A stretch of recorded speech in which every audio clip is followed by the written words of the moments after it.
আয়াতটি মাত্র 7 বার পাঠ করে নিজের শরীরে ফু দিন। যে জাদু ঘটনা করেছে আপনাকে, তার শরীর ক্ষত বিক্ষত হয়ে যাবে, সে নিস্তেজ হয়ে পড়বে, কোনোভাবেই সে উঠতে পারবে না, ধ্বংস হয়ে যাবে। আপনি তাকে দেখে চিনে ফেলতে পারবেন। আপনার জাদুকর শত্রুকে চিনতে পারছেন না, এভাবে আপনি সেই দোয়াটি পাঠ করে, আয়াতটি পাঠ করে নিজের শরীরে ফু দিবেন, তার শরীর ক্ষত বিক্ষত হবে, সে অসুস্থ হয়ে পড়বে। তো প্রিয় ভাই বোনেরা, তাই জাদুকর শত্রুকে আপনি চিনে ফেলুন একেবারে সহজেই।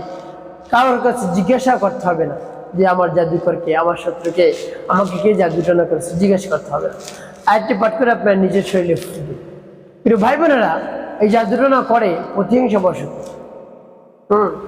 এমনিতেই করে না, প্রতিহিংসা বশত। আপনি একটু ভালো আছেন, আপনার পরিবারটা ভালো আছে, আপনি একটু সুখী শান্তিতে আছেন, সেটা মানুষ দেখতে পারে না, সেটা মানুষ দেখতে পারে না, একেবারে সেটা মানুষ দেখতে পারে না, আপনার ক্ষতি চায়। এই জন্য দেখবেন, এই যে জাদুটনা করতে বেশি অর্থ সম্পদ খরচ করতে হয় না, বেশি কষ্টও না।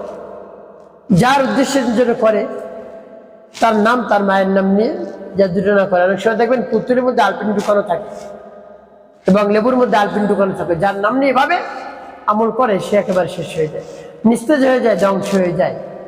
তাই আপনারা যদি দেখেন আপনি জাদুতে আক্রান্ত হয়ে পড়েছেন, আলামতগুলো যদি দেখেন, আমি আলামতগুলো বলে দিচ্ছি, তাহলে কাল বিলম্ব করবেন না, সাথে সাথে আপনি জাদুটনা নষ্ট করবেন, অন্যথায় আরো বেশি ক্ষতির মধ্যে আপনি পড়ে যাবেন। তো প্রিয় ভাই বোনেরা, আপনি যদি দেখেন ঘুমানোর সাথে সাথে আপনি স্বপ্ন দেখা শুরু করেন, যত সময় আপনি ঘুমিয়ে থাকেন তত সময় আপনার ঘুম হয় না, স্বপ্ন দেখেন। আর যখন জাগ্রত হন, তখন আপনার কাছে মনে হয় আমি তো ঘুমাইনি, আপনার মন মেজাজ খিটখিটি হয়ে যায়, আপনি ঘুম থেকে উঠে কোনো কাজবাজ করতে পারেন না।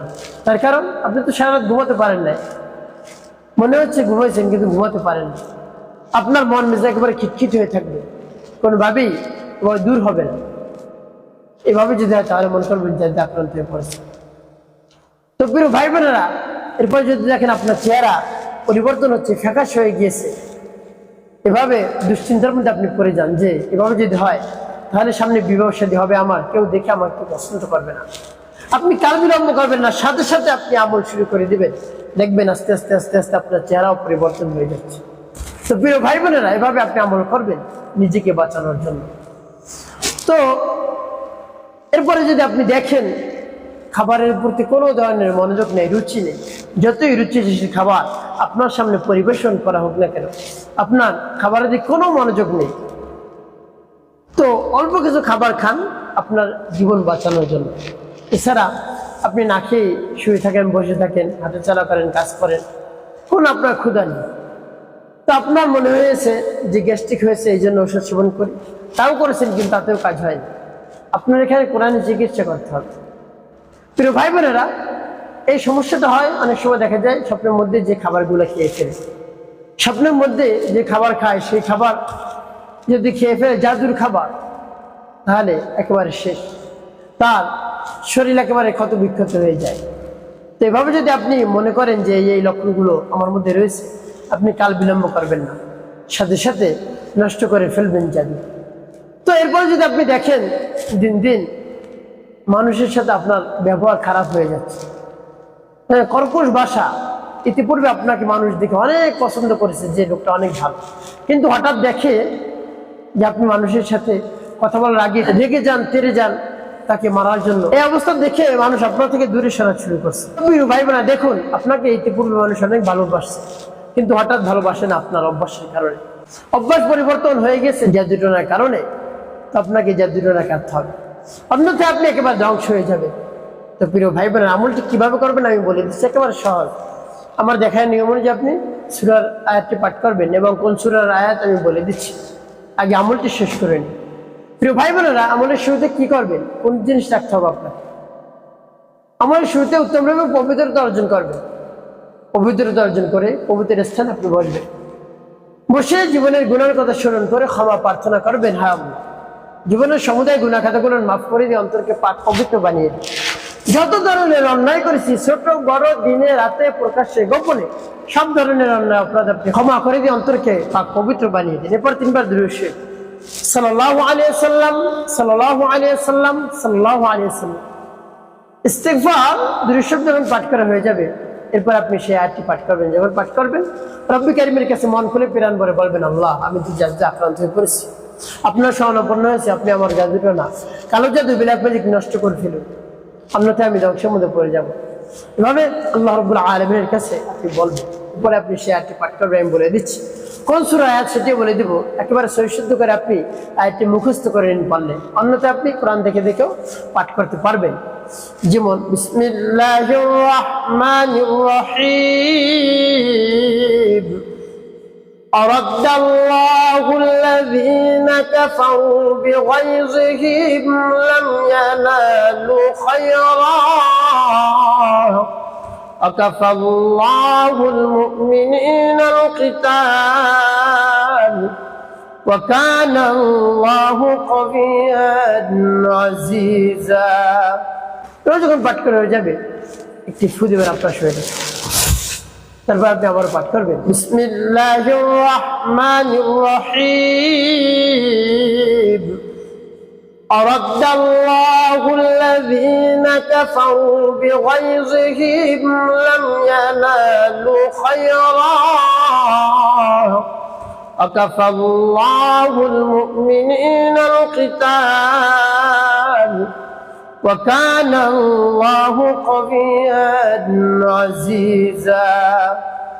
পাঠ করা শেষ হলো, তারপর আপনি মনে ধরেন যে আবার পাঠ করবেন বিসমিল্লাহির রাহমানির রহিম, أرد الله الذين كفروا بغيظهم لم ينالوا خيرا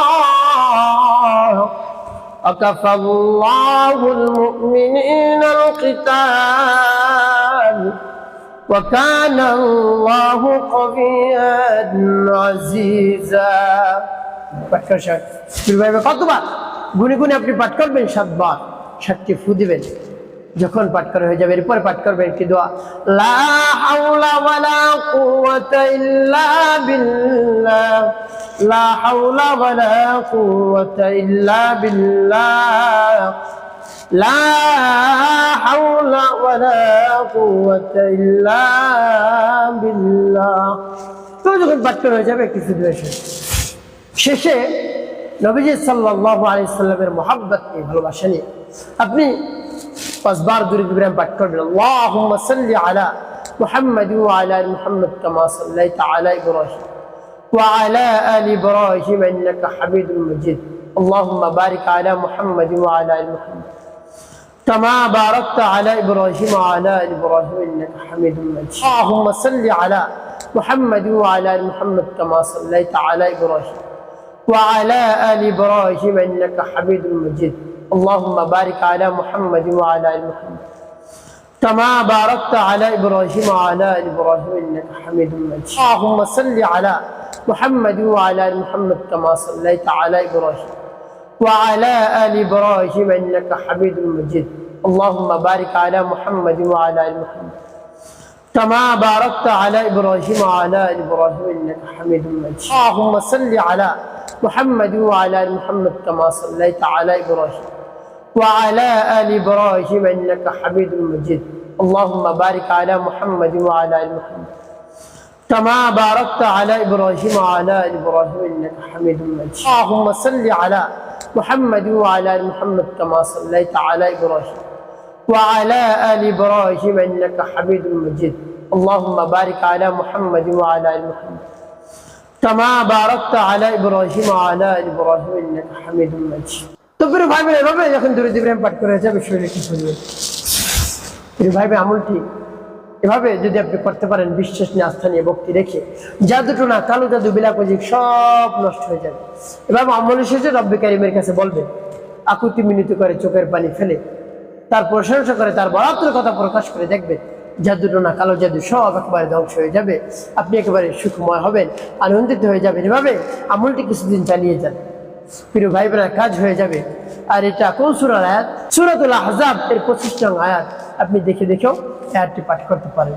একটি কাজ আপনাকে করতে হবে, 5 ওয়াক্ত নামাজ আদায় করতে হবে, মানুষের কল্যাণে, খেদমতে কাজ করবেন। অবশ্যই আপনার জীবন সুখময় হবে, শান্তিপূর্ণ হবে।